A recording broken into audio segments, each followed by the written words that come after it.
छिंदवाड़ा मामले को लेकर गरमाई सियासत। प्रदेश कांग्रेस अध्यक्ष जीतू पटवारी का भाजपा पर हमला और जीतू पटवारी बोले, छिंदवाड़ा में जो कृत्य भाजपा ने किया है यह उनके डर को चिल्ला चिल्ला कर बताता है। नरेंद्र मोदी, भाजपा के तमाम बड़े नेता और मध्य प्रदेश में भी भाजपा धनबल का उपयोग कर रही है।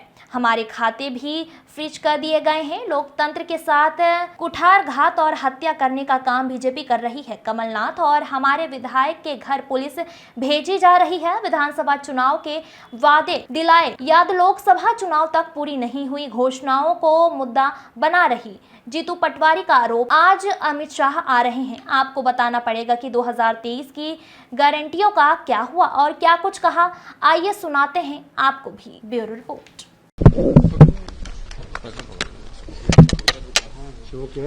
आगे रहेगा।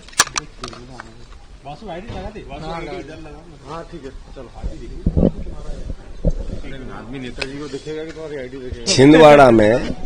छिंदवाड़ा में जो कृत्य भारतीय जनता पार्टी और प्रशासन द्वारा किया गया, ये उनके डर को चिल्ला चिल्ला कर बता रहा है।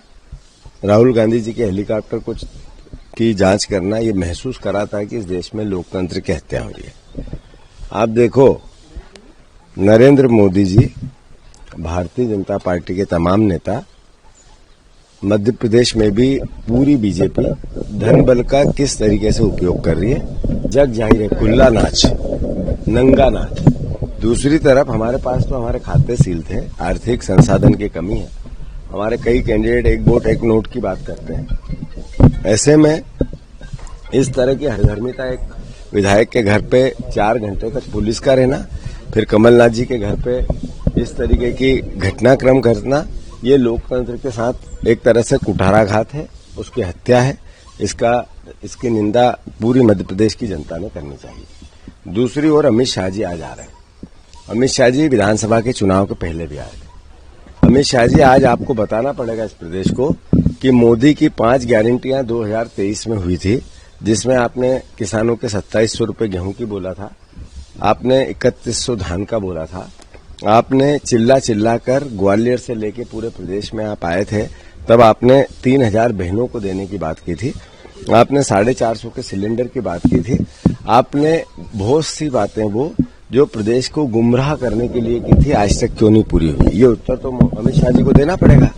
साथ ही साथ भारतीय जनता पार्टी का घोषणा पत्र, जिसमें बात की गई है ओलंपिक की, जिसमें बात की गई है कि 5 किलो अनाज की, और कांग्रेस पार्टी के घोषणा पत्र में बात की गई है नौकरी की। ये गरीब करके आटा देना चाहते हैं, महंगाई करना चाहते हैं, हम नौकरी और काम देना चाहते हैं। इस अंतर को हमें समझना पड़ेगा।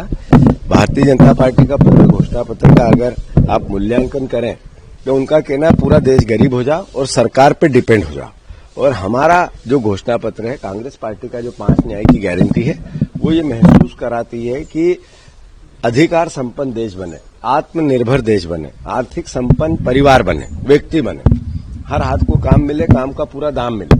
ये बहुत बड़ा अंतर है बीजेपी और कांग्रेस की सोच में। मैं मानता हूं कि एक प्रधानमंत्री ने कल बयान दिया एएनआई पे, उन्होंने बहुत सी बातें की, पर उन्होंने बॉन्ड की, करप्शन की बात नहीं की, उन्होंने बेरोजगारी की बात नहीं की, उन्होंने काले धन की बात नहीं की, उन्होंने इस देश में जो अर्थव्यवस्था चरमरा गई उसकी बात नहीं की, आपने जो इस देश को इतनी महंगाई दे दी उसकी बात नहीं की, आपने बात की जब हम जीवित नहीं रहेंगे तब की।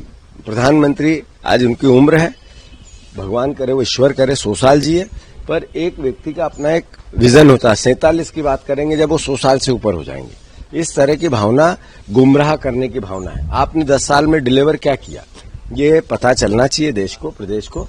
आप 10 साल में क्या आपकी फेलिवर रहे, वो कांग्रेस पार्टी बार बार बता रही है।